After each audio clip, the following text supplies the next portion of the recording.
Bismillahirrahmanirrahim. Assalamualaikum warahmatullahi wabarakatuh. Perkenalkan, nama saya Fatimah Zahnandika dari program studi akuntansi Fakultas Ekonomi dan Bisnis Pancasakti University. Pada kesempatan video kali ini, saya akan membagi tugas UTS pada semester 2 kali ini dengan mata kuliah Perekonomian Indonesia dengan dosen pengampu Bapak Darmanis SEMM.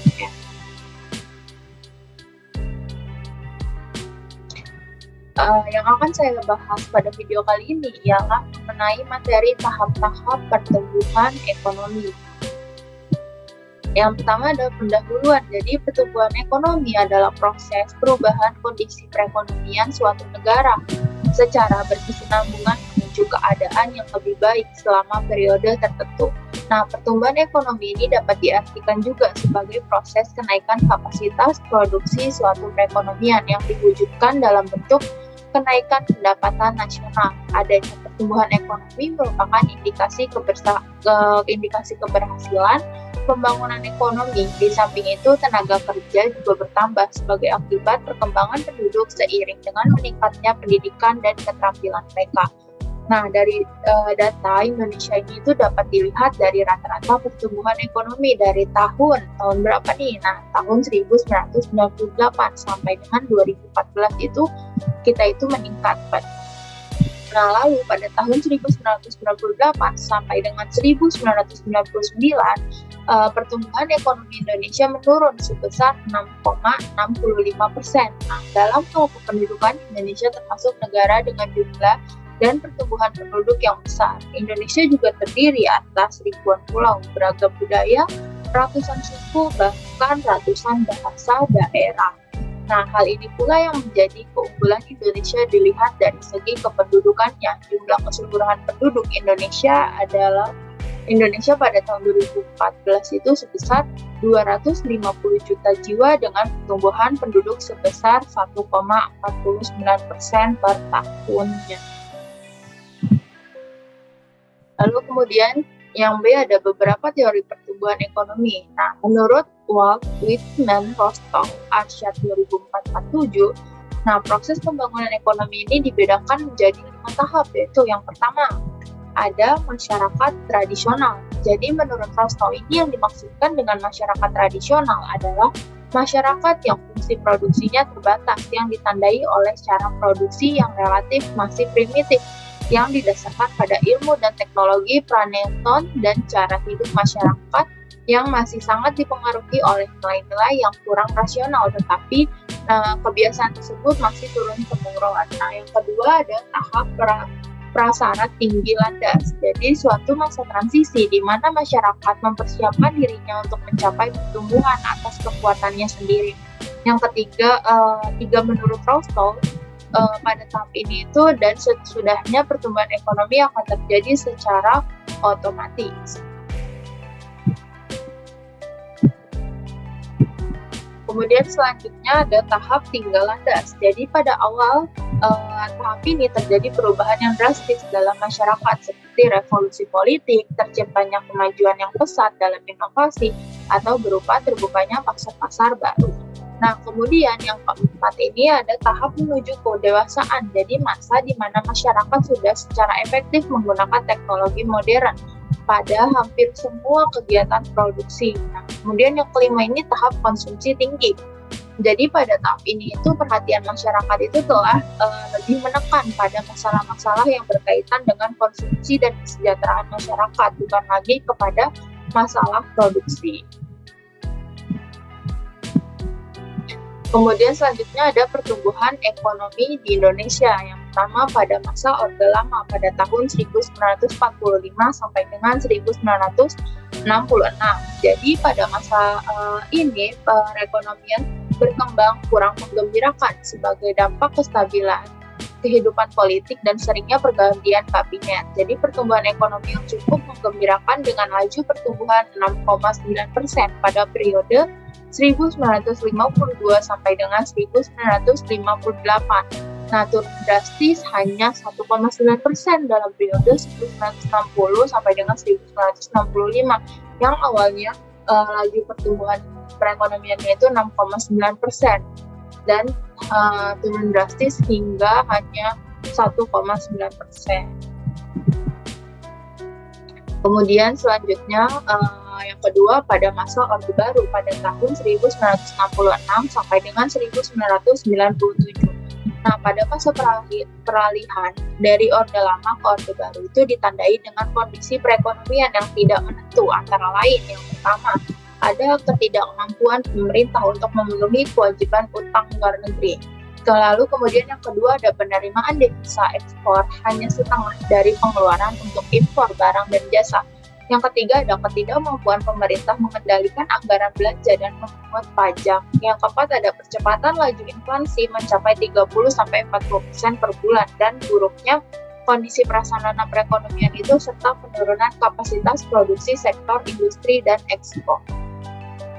Next, selanjutnya ada pertumbuhan ekonomi Indonesia. Jadi pada masa pemerintahan Orde Baru itu pelaksanaan pembangunan senantiasa diarahkan pada pencapaian 3 sasaran pembangunan. Ketiga sasaran tersebut itu dikenal dengan sebutan trilogi pembangunan, yaitu yang pertama stabilitas perekonomian, yang kedua ada pertumbuhan ekonomi, dan yang terakhir yang ketiga ada pemerataan hasil-hasil pembangunan. Lalu selanjutnya ada pada masa reformasi dari tahun 1998 sampai dengan sekarang. Nah, jadi pada masa reformasi ini sistem perekonomian ditandai dengan krisis moneter yang berlanjut menjadi krisis ekonomi yang sampai saat ini belum menunjukkan tanda-tanda ke arah pemulihan. Nah, walaupun ada pertumbuhan ekonomi sekitar 6% untuk tahun 1997 sampai dan 5,5% untuk tahun 1998, di mana inflasi ini sudah diperhitungkan. Namun laju inflasi ini sudah cukup tinggi, yaitu rata-rata sekitar 10%. Lalu pada tahun 1999, laju pertumbuhan ekonomi ini diperkirakan telah menjadi positif. Ini menunjukkan petanda pemulihan ekonomi Indonesia berdasarkan perhitungan PDB tahun 1993. Nah, laju pertumbuhan ekonomi Indonesia pada tahun 1999 adalah sekitar 0,23% dan pertumbuhan ekonomi tanpa migas sebesar 0,35%. Lalu kemudian ada faktor-faktor yang mempengaruhi ekonomi di Indonesia.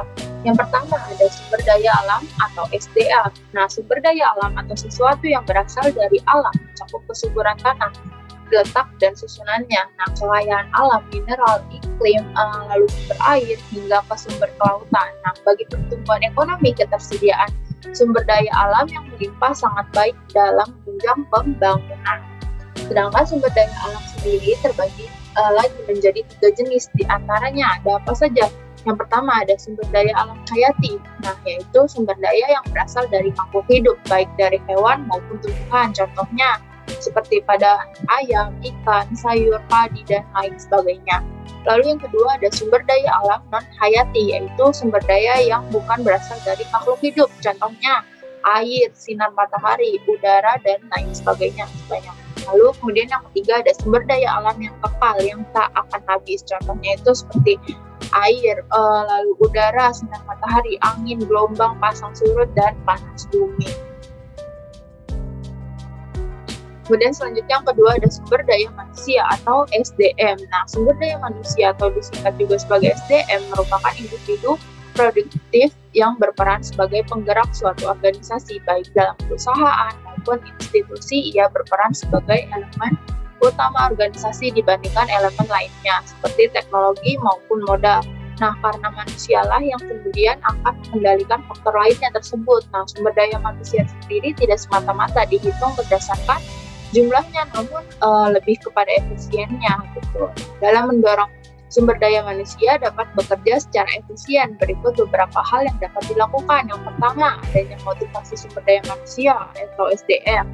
Yang kedua, sesuaikan pekerjaan dengan kemampuan dan minat sumber daya manusia. Lalu yang ketiga, ada program pelatihan. Dan terakhir, yang keempat, ada evaluasi kinerja sumber daya manusia atau SDM secara berkala.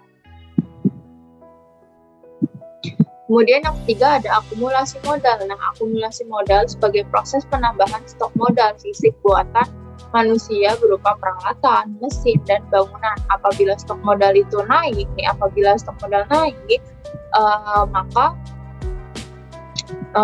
Apabila stok modal naik, maka dalam waktu tertentu disebut juga akumulasi modal atau pembentukan modal. Nah, kaitan antara akumulasi modal dan pertumbuhan ekonomi sendiri itu secara agregat dapat mengukur akumulasi modal dari angka pembentukan modal bruto atau investasi bruto dikurangi depresiasi yang keduanya berada dalam cakupan komponen produk domestik bruto atau PDB. Kemudian yang keempat ada tenaga manajerial dan organisasi produksi. Nah, organisasi produksi ini sebagai salah satu bagian penting dalam proses pertumbuhan ekonomi yang kemudian berkaitan erat dengan penggunaan faktor produksi dalam berbagai kegiatan perekonomian. Nah, organisasi produksi juga dilaksanakan dan diatur oleh tenaga manajerial dalam berbagai kegiatan sehari-hari. Next, selanjutnya yang kelima ada teknologi. Nah, perubahan teknologi ini itu dianggap sebagai salah satu faktor terpenting dalam proses pertumbuhan ekonomi. Sebab perubahan dan kemajuan teknologi ini kan sangat erat kan kaitannya dengan perubahan dalam metode produksi. Nah, pada level ekonomi makro, perkembangan teknologi berfungsi dalam memberikan kontribusi pada pertumbuhan ekonomi serta mendorong pembangunan ekonomi ke arah yang lebih baik lagi. Nah, perkembangan teknologi informasi juga secara tidak langsung akan memperkuat daya saing suatu negara dalam membangun perekonomiannya. Nah, perusahaan-perusahaan di dalamnya kemudian dapat meningkatkan pendapatan nasional yang nantinya dapat digunakan sebagai menunjang kesejahteraan para penduduknya. Karenanya, perubahan teknologi akan menaikkan produktivitas sumber daya manusia atau SDM, modal, hingga faktor produksi lainnya. Nah, selanjutnya ada yang keenam, politik dan administrasi pemerintahan. Nah, struktur politik dan administrasi yang lemah merupakan penghambat besar bagi pembangunan ekonomi suatu negara. Nah, politik yang berada dalam kondisi yang tidak stabil serta pemerintahan yang korupsi tentunya akan sangat menghambat kemajuan ekonomi kita di Indonesia. Kemudian ada cara perhitungan pertumbuhan ekonomi. Nah, untuk mengetahui pertumbuhan ekonomi pada suatu tahun, produksi barang dan jasa atau pendapatan nasional atau GNP atau GDP pada tahun itu dibandingkan dengan tahun sebelumnya. Rumusnya adalah PS sama dengan GNP tahun sekarang dikurang GNP tahun lalu dibagi GNP tahun lalu dikali 100%. Kemudian selanjutnya adalah kesimpulannya dari video kali ini adalah pertumbuhan ekonomi di Indonesia ini mulai berkembang dari masa Orde Lama hingga sekarang melalui berbagai faktor yang diantaranya itu bersumber pada manusia, alam hingga teknologi. Bahkan pemerintahan dari Orde Lama hingga sekarang yang membawa banyak perubahan. Salah satunya adalah faktor yang membawa perubahan yang sangat besar adalah infrastruktur dan teknologi.